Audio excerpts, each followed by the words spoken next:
misterio del Océano Pacífico.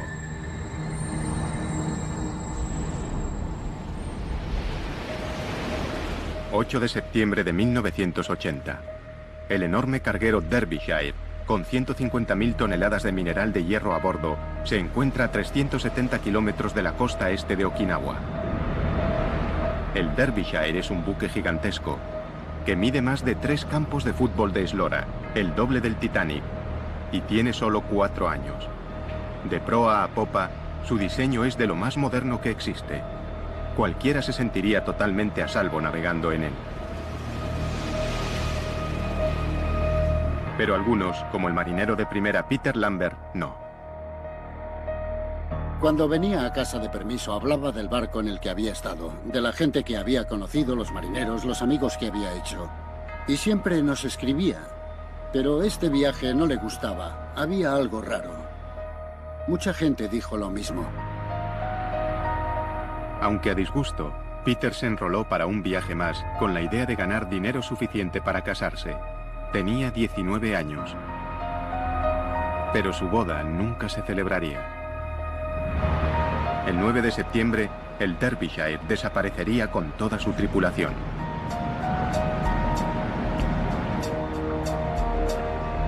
Era el barco británico más grande que se hubiera perdido nunca en el mar, y nadie se explicaba cómo.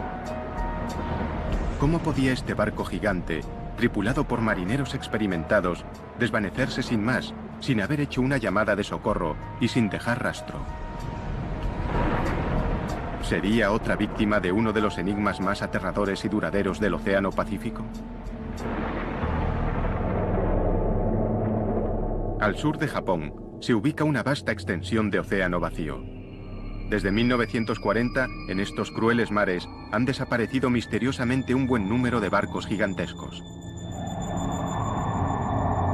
Muchos de ellos se perdieron sin haber enviado siquiera un SOS y sin dejar pista alguna de su paradero. Pero estas aguas llevan siglos cobrándose víctimas. Hace mucho tiempo, los marineros japoneses dieron a esta región un nombre espeluznante: Naoumi, el mar del diablo.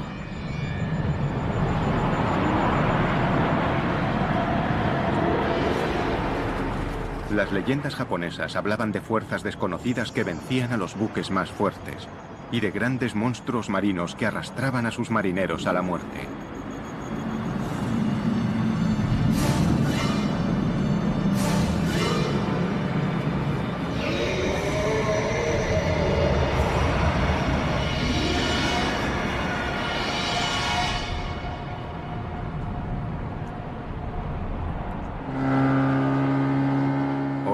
La leyenda de los monstruos marinos ha perdido peso, pero los pescadores japoneses siguen temiendo al mar del diablo, aunque su riqueza les impulsa a arriesgar sus propias vidas.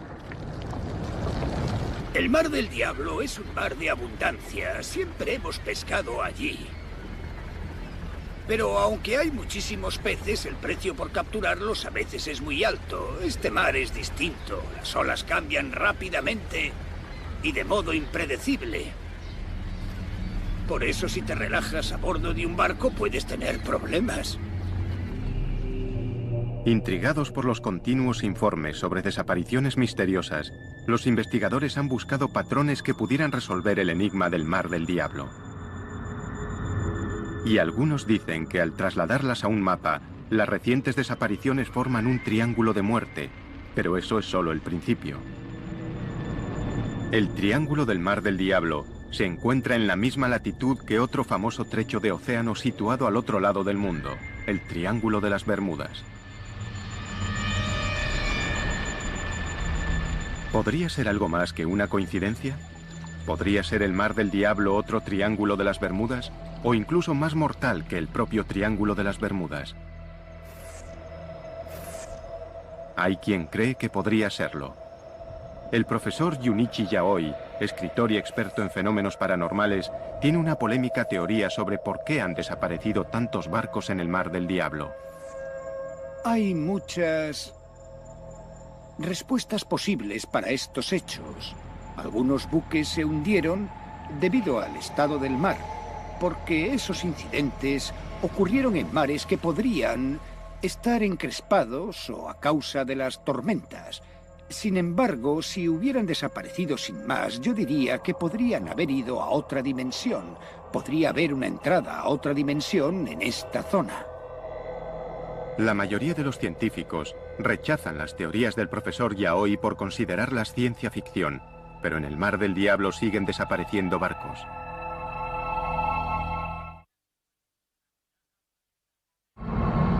Enero de 2002. El MV Lingyi, un carguero chino con 19 hombres a bordo, no llega a su destino en el puerto japonés de Kagoshima.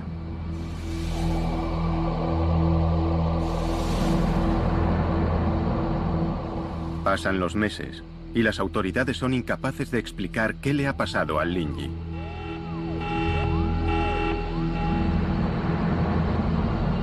Desapareció sin haber realizado una sola llamada de socorro y sin dejar rastro alguno.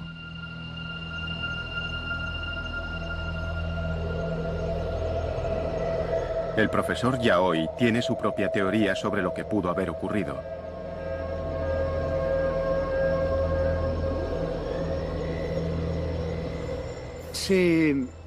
Lo explicaré con un ejemplo muy sencillo. Imagínese una onda de radio. Como todos sabemos, los programas de televisión, ya sean dramáticos, documentales o informativos, se hacen en un estudio. Cuando se emiten, se convierten en ondas de radio que nosotros no podemos ver ni tocar. Lo que quiero decir es que quizás la dimensión diferente está aquí, en el lugar en que vivimos, pero nosotros no podemos verla ni tocarla.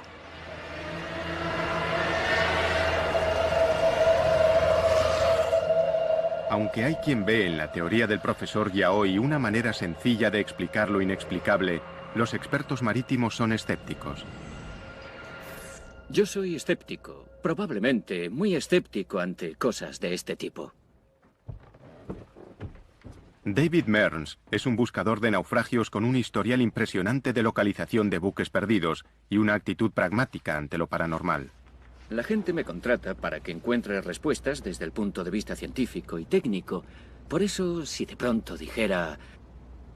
no puedo explicarlo. Debe de ser por el Triángulo de las Bermudas o por el Triángulo del Pacífico. No creo que volviera a tener nunca alguna credibilidad.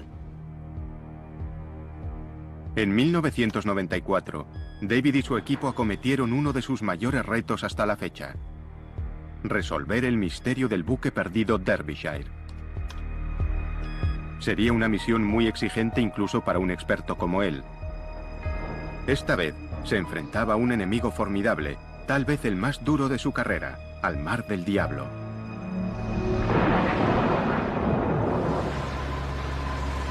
Los miembros del Escuadrón 47 saben lo difícil que es encontrar algo en la monotonía de este océano. Los ojos de la Armada de los Estados Unidos en el cielo se encargan de la guerra antisubmarina, la vigilancia y las operaciones de búsqueda y rescate. No hay ningún lugar de la región al que no podamos ir en un periodo razonable de tiempo. Siempre tenemos un avión preparado para salir en una hora. Siempre está disponible para cualquier tipo de misión de búsqueda y rescate, de actividad de piratería o cualquier otra cosa. La patrulla 47 está en su puesto lo más rápido posible. Los aviadores conocen la región como la palma de su mano, pero ni siquiera ellos pueden explicar lo que han experimentado en este mar. Hay historias, rumores sobre cosas extrañas que les han ocurrido a los aparatos, pero también notamos cosas que a veces no quedan registradas. Por ejemplo, oímos algo que suena raro, volvemos atrás, ponemos la grabación y no está. Hay muchas historias sobre cinturones que se desabrochan y trampillas que se abren y cierran solas en zonas diferentes por las que volamos. En un trabajo tan peligroso y especializado como este, hay que estar prevenido. Los hombres y mujeres que vuelan por estos cielos hostiles saben que no son solo barcos los que desaparecen. Los cielos del Mar del Diablo se han cobrado su cuota de aviones. Y hay una desaparición misteriosa que obsesiona sobre todas las demás a las tripulaciones que sobrevuelan esta zona a diario. 22 de marzo de 1957, 4:48 de la mañana. Un avión de transporte Stratofighter C-97 de las Fuerzas Aéreas de los Estados Unidos despega de la isla Wake hacia el Aeropuerto Internacional de Tokio con 67 militares a bordo.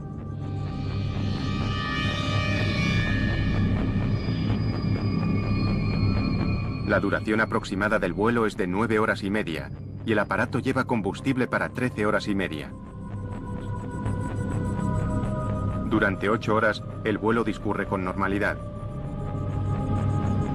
A las 2:30 de la tarde, el piloto comunica por radio como hora aproximada de llegada a las 5 de la tarde, y añade que todos los equipos funcionan con normalidad. La climatología es buena, y las condiciones de vuelo casi perfectas. 1 hora y 15 minutos después, el piloto comunica por radio que está a 320 kilómetros de Tokio. Los controladores aéreos esperan la llegada del aparato en un plazo de 2 horas. Pero el C-97 nunca tomó tierra en el aeropuerto.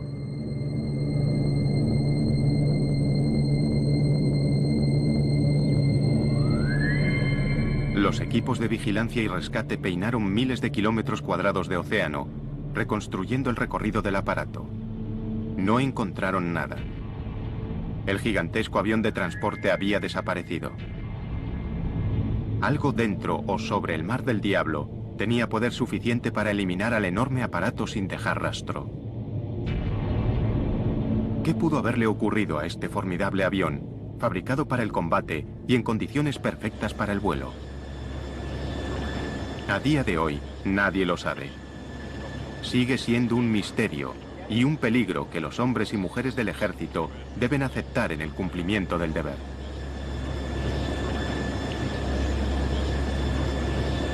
El Mar del Diablo oculta bien sus secretos, pero las expediciones osadas y la investigación innovadora están empezando a producir respuestas sorprendentes a viejas preguntas. Al igual que en el Triángulo de las Bermudas, nada es nunca lo que parece en el Mar del Diablo. El servicio de guardacostas japonés registra más de 2.500 accidentes marítimos cada año en las aguas japonesas.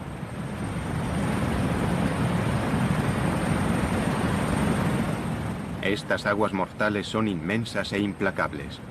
Las posibilidades de dar con un barco perdido en esta zona hacen que encontrar una aguja en un pajar parezca fácil.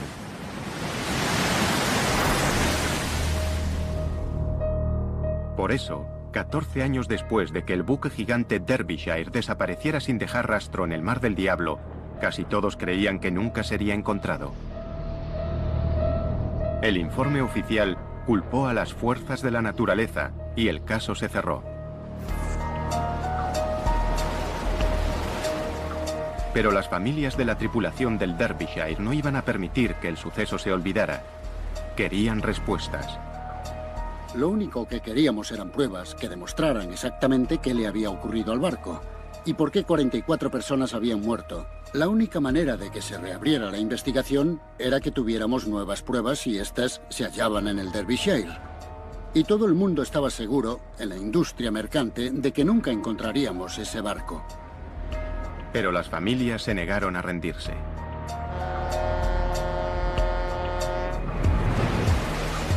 En julio de 1994, una expedición dirigida por David Mears de Oceaneering Technologies ponía rumbo hacia el Mar del Diablo con la esperanza de solucionar el caso. El equipo se apoyaba en una débil pista. En la época del hundimiento del Derbyshire, los aviones de búsqueda y rescate informaron de una mancha de combustible no muy lejos de la última posición conocida del barco. Nadie había utilizado el petróleo como pista inicial para salir a buscar el barco. Había cierta incertidumbre en aquella época sobre lo grande que podía ser el área. ¿Estaría el petróleo directamente sobre el barco o lo habría arrastrado la corriente 15 kilómetros, 100 kilómetros, 150 kilómetros? Nadie lo sabía. Pero mi corazonada era que se trataba de una señal excelente que nos llevaría hasta los restos del Derbyshire.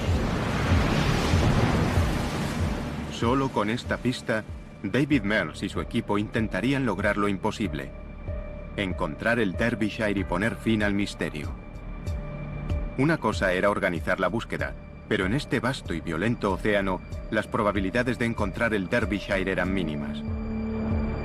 El lecho del océano está a kilómetros de profundidad, y aunque el Derbyshire estuviera allí abajo, su estado de conservación 14 años después de su desaparición era impredecible. Con casi todo en contra, el equipo de la expedición depositó su fe en un dispositivo moderno, el sonar de barrido lateral. Remolcado por su barco, recorrería el lecho del océano y enviaría imágenes tomadas a 4.000 metros de profundidad. Pero estos barridos del sonar serían también una carrera contrarreloj. Cada día de búsqueda costaría decenas de miles de euros. El equipo de búsqueda solo tenía dinero para 8 días en el mar. El sonar de barrido lateral remolcable descendió al lecho del Mar del Diablo y comenzó a transmitir imágenes extrañas desde el fondo del océano. Para un profano, no eran más que un revoltijo de formas y sombras, pero a David Mearns algo le llamó la atención. Sí, fíjate en esta altura. Al final de aquella línea empezamos a ver algunas cosas que parecían un poco sospechosas.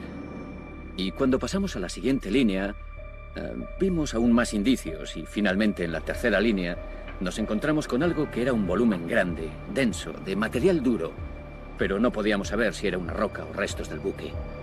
Mira eso. ¿Sería el golpe de suerte que estaban esperando? El equipo sabía que el éxito o el fracaso de la expedición estaban en juego. Todo dependía de lo que consiguieran ver en la segunda pasada del sonar. Cuando nos estábamos acercando justo al punto en el que el sonar remolcable empezaba a captar imágenes, lo perdimos. Así, tal cual. Un cable doble de acero, muy resistente, se rompió. Y allá se fue nuestro sonar remolcable de 600.000 euros por la popa del barco y supimos que estaba perdido. El sonar de barrido lateral remolcable, su máxima oportunidad de éxito, yacía a 4.000 metros de profundidad en el fondo del mar. El tiempo se agotaba. Primer asalto para el Mar del Diablo. Antes de que se pudiera intentar una recuperación, una tormenta amenaza en el horizonte y el equipo debe preparar el barco para el inminente impacto. Son conscientes de lo que el clima puede cambiar aquí. En el recuerdo, una tormenta que devastó la armada más poderosa que haya surcado jamás los mares. Hoy, esa misma armada cuenta con una tecnología impresionante y ha aprendido de las lecciones de la historia. ¿Pero estarán destinados estos marineros a enfrentarse una vez más a la furia del Mar del Diablo?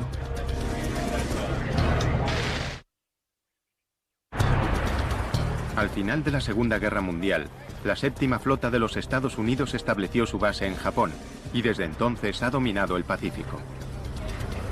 La séptima flota navega por aguas japonesas sin miedo, al menos a ningún enemigo humano.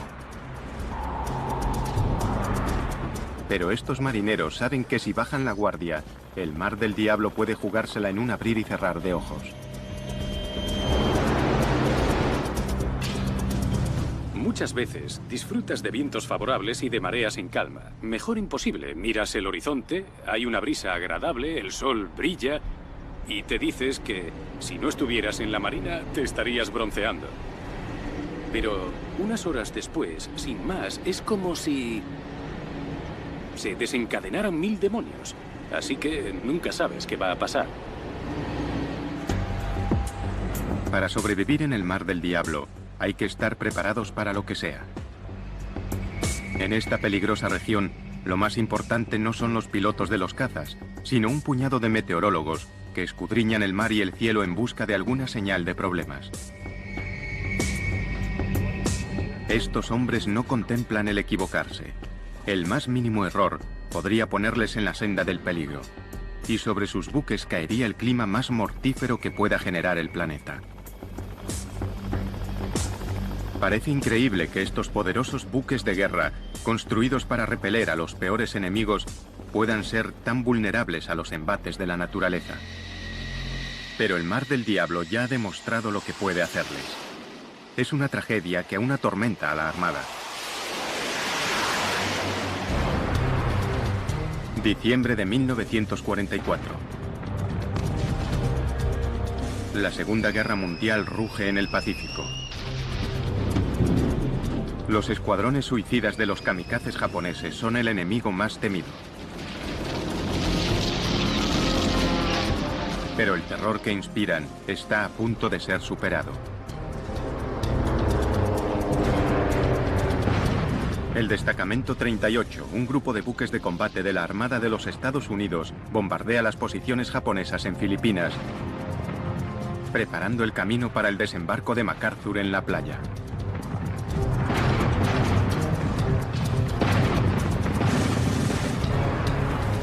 Después de 3 días de bombardeos, deben interrumpir el ataque y situarse en formación para repostar. Pero en el horizonte se está formando una fuerza mortal. Una fuerza mucho más destructiva que todo lo que los japoneses pudieran lanzarles. Mientras los barcos intentan repostar en un mar cada vez más difícil, les acecha la furia creciente de un poderoso tifón. Cuando la tormenta se desata, no hay donde esconderse. Los marineros del Destacamento 38 se ven luchando por salvar sus vidas. El mar es descrito como montañoso. Estaba muy encrespado. Los barcos se balanceaban. El viento estaba entre los 50 y 75 nudos con rachas que alcanzaban los 120. El nivel de ruido era terrible. Y por supuesto, los barcos se movían de lado a lado, arriba y abajo. Fue una experiencia aterradora para los hombres de a bordo. Hubo marineros que, aunque se habían enfrentado a la amenaza kamikaze, descubrieron que el tifón era la peor experiencia de sus vidas. Cuando cesó, habían muerto 765 marineros norteamericanos. Fue el peor desastre natural de la Armada de los Estados Unidos en el siglo XX. La poderosa flota, con las cicatrices de la tragedia bien visibles, regresó a puerto. El tifón asesino había pillado al Destacamento 38 por sorpresa. Para evitar que volviera a suceder un desastre parecido, la Armada estableció puestos de información meteorológica por todo el Pacífico.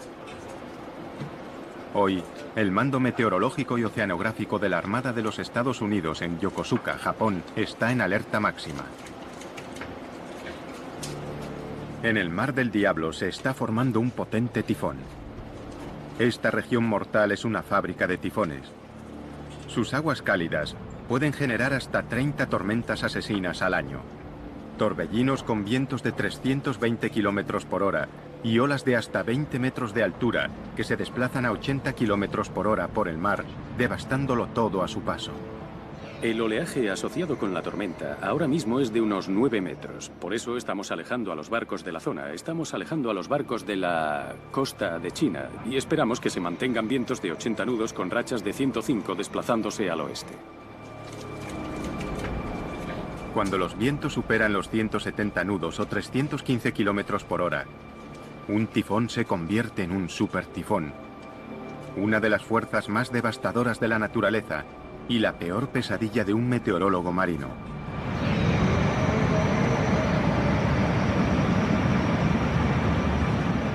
En un supertifón puede haber olas que superen bien los 10 metros y mucho mayores de lo que querrías encontrarte con un barco. Capaces de hundir barcos, hacerlos encallar, destruir instalaciones portuarias y casas en las islas y devastar absolutamente todo lo que se encuentran. Un viento de 170 nudos derrumbaría muros de hormigón y estructuras permanentes. La labor de un meteorólogo naval consiste en asegurarse de que si un monstruo meteorológico como este agita los mares, no se encuentre nunca con un buque de la Armada de los Estados Unidos. Si están lo suficientemente cerca de tierra, pueden capear el temporal en la seguridad relativa de un puerto, pero los buques que están muy lejos de la costa no tienen otra opción que afrontar la tormenta. Muchos de los barcos perdidos en el Mar del Diablo han desaparecido durante los peores meses de invierno, cuando las tormentas son más frecuentes y mortales. Pero estos son buques gigantes, pensados para resistir las peores condiciones. Un tifón solo no podría hundirlos.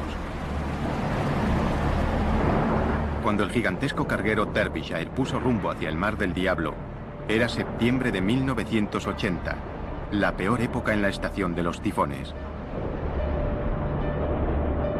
A las 10:19 de la mañana del 9 de septiembre, el capitán informó de que el Derbyshire estaba luchando contra vientos de 110 kilómetros por hora y olas de 10 metros.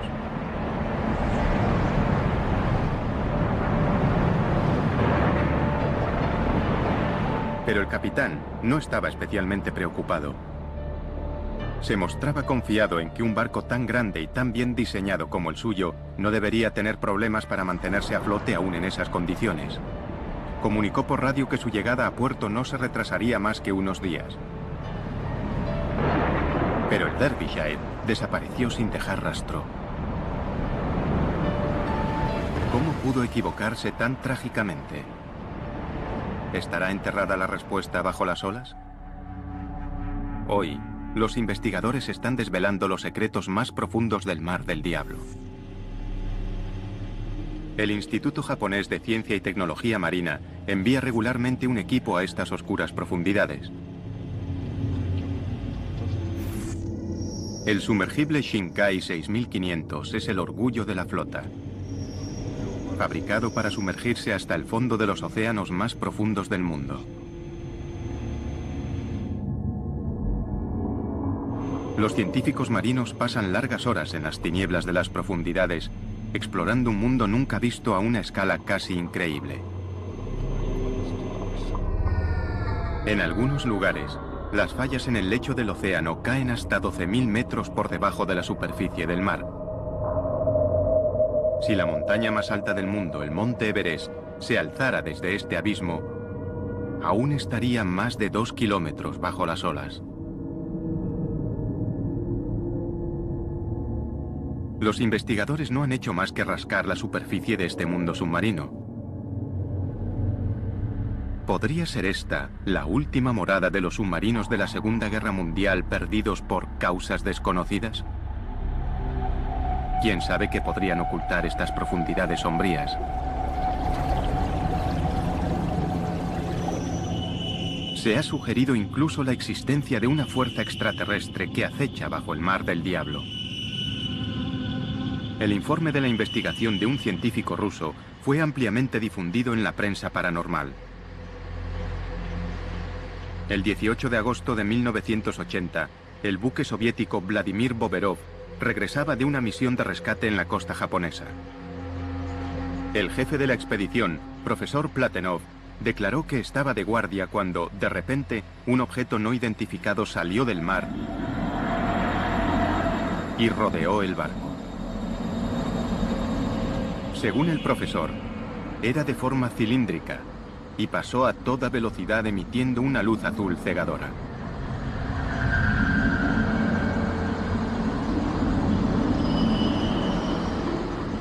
El profesor declaró que aquel extraño aparato no se parecía a nada de este mundo.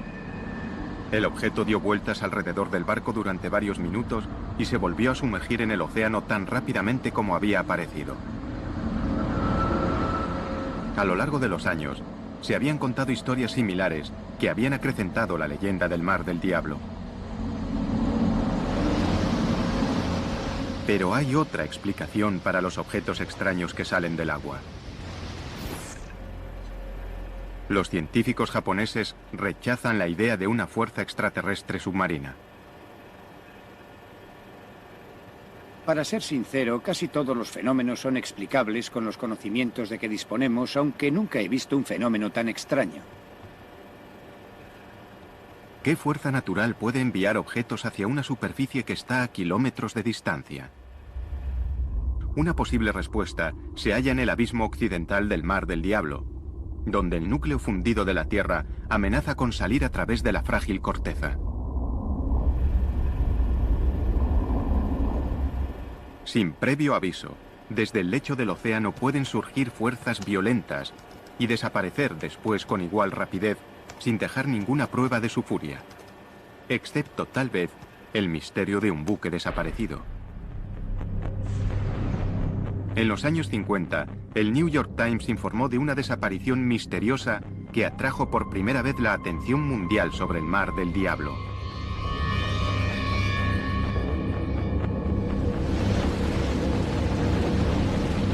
...23 de septiembre de 1952...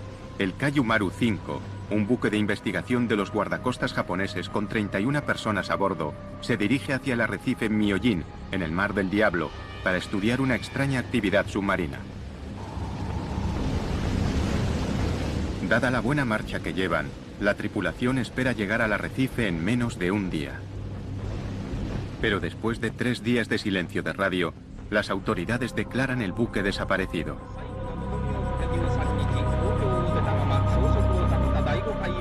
Los buques que se encuentran en la zona acuden a buscar supervivientes. Ningún tripulante del Kaiju Maru aparecería.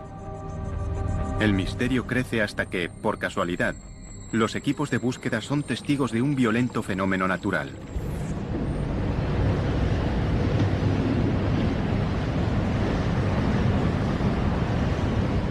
Si la erupción hubiera ocurrido súbitamente bajo el Kaiju Maru, el buque se habría hundido de inmediato, sin tiempo siquiera para emitir una señal de socorro.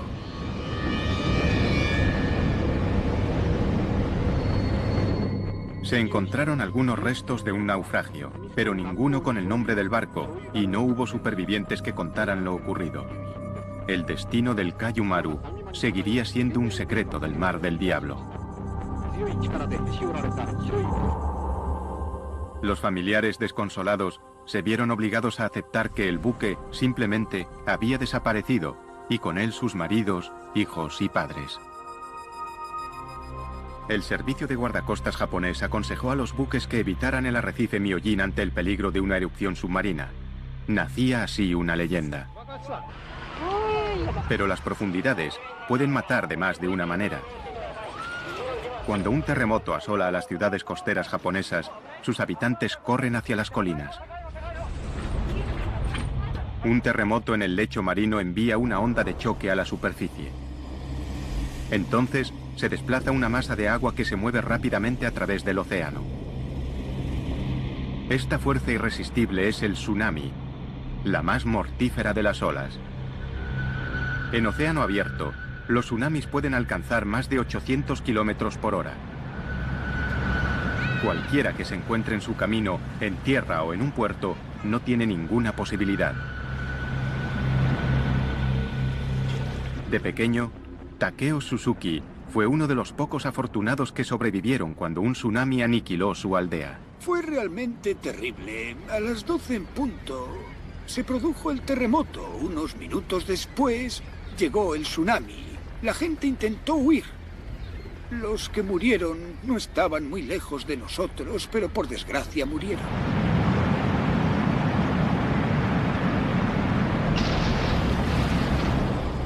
A lo largo de la historia, los tsunamis se han cobrado las vidas de cientos de miles de personas.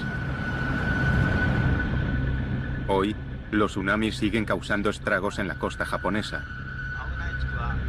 Y con demasiada frecuencia, la gente no se da cuenta de la amenaza que suponen hasta que es demasiado tarde.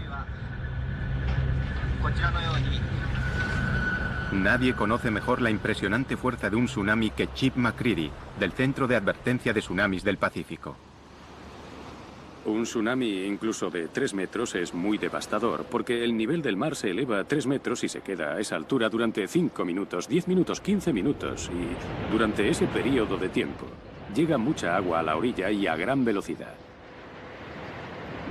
Esto no solo produce inundaciones, sino que la fuerza del agua derriba cosas y arrastra escombros que a su vez se convierten en arietes.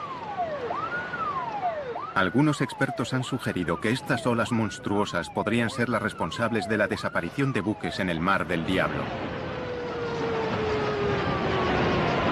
Pero quienes mejor conocen los tsunamis afirman que es poco probable. Un tsunami muy destructivo solo alcanzaría 1 metro o menos de altura en mar abierto.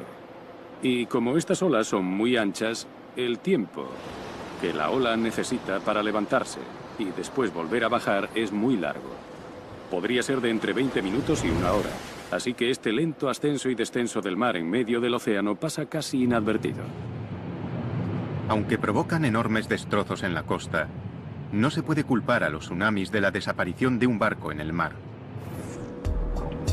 En alta mar, el tiempo se agotaba para la expedición que buscaba al buque perdido Derbyshire. Habían obtenido un escáner prometedor del lecho marino donde presuntamente había desaparecido el barco. Pero antes de tener una identificación positiva, el sonar de barrido lateral remolcable se había perdido, reclamado por el Mar del Diablo. Ahora la tormenta amainaba y la misión podía continuar. Intentarían recuperar el sonar de barrido lateral e identificar el objetivo. ¿Pero estarían preparados para lo que encontrarían a 4.000 metros de profundidad?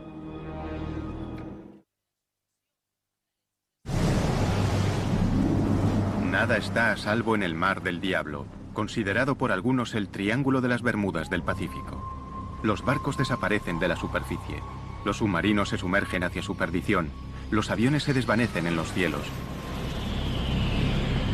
Algunos culpan a fuerzas artificiales, otros a fuerzas naturales. Pero sin duda, se trata de una de las zonas más peligrosas y misteriosas de todos los océanos del planeta.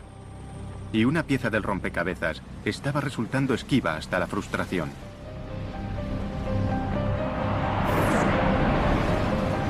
El Mar del Diablo había desbaratado un intento de resolver el misterio del Derbyshire. El equipo de la expedición había perdido su sonar de barrido lateral remolcable justo cuando empezaba a transmitir imágenes de una formación sospechosa en el fondo del océano. Ahora tendrían que organizar una misión de rescate, intentar recuperar el sonar remolcable e identificar el objetivo que se encontraba en el fondo. El equipo preparó su vehículo manejado a distancia, el ROV. Esta misión le exigiría el máximo. ¿Soportaría el armazón de titanio del ROV las presiones aplastantes que podría encontrar en su descenso? Unos finos cables eran lo único que mantenía unido este sumergible de tecnología punta al buque. Si algo salía mal a 4.000 metros de profundidad, desde la superficie no se podría hacer nada. La tensión era tremenda. Teníamos un elemento del equipo carísimo sumergido en el lecho del océano. Había un naufragio que era el que buscábamos. Pero si no obteníamos una imagen que lo demostrara, nadie nos creería. Y volver sin haber conseguido nada era fracasar en todos los frentes. Recuperamos el sonar remolcable. Y recuperar una sonda de 1 tonelada y subirla a cubierta fue algo técnicamente muy difícil de conseguir. Después teníamos que sumergirnos y nos quedaban 6 horas antes de tener que levar anclas y marcharnos del lugar. La ansiedad a bordo crecía a medida que llegaban de las tinieblas oscuras imágenes nunca vistas. El ROV captó un rastro de reluciente mineral de hierro, la carga que el Derbyshire transportaba cuando desapareció.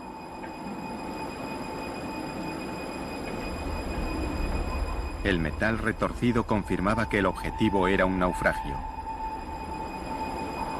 Y entonces, el momento que todos esperaban.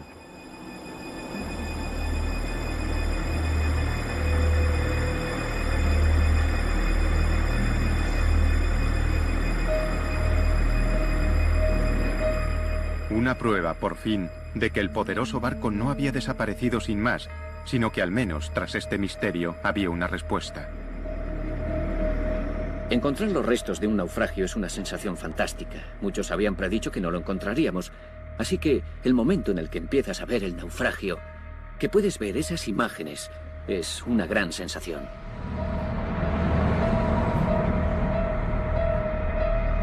Para Paul Lambert, de la Asociación de Familiares del Derbyshire, la noticia supuso un alivio y una repentina y demoledora sensación de pérdida. Muchas familias en el fondo no habían aceptado que el Derbyshire se había hundido, porque hay un montón de islas desiertas en la zona y algunos familiares creían que sus maridos o sus hijos estarían en una isla desierta. Recordamos a aquellos que perdieron la vida en el mar, navegando en el buque mercante Derbyshire. Cuando el barco apareció, les arrebatamos esa idea y hubo muchas emociones enfrentadas. La realidad, de repente, de que tu ser querido no va a volver a casa. Aunque hayan pasado 14 años desde que se hundiera el barco, aún se aferraban a eso. Jeffrey Victor Underhill.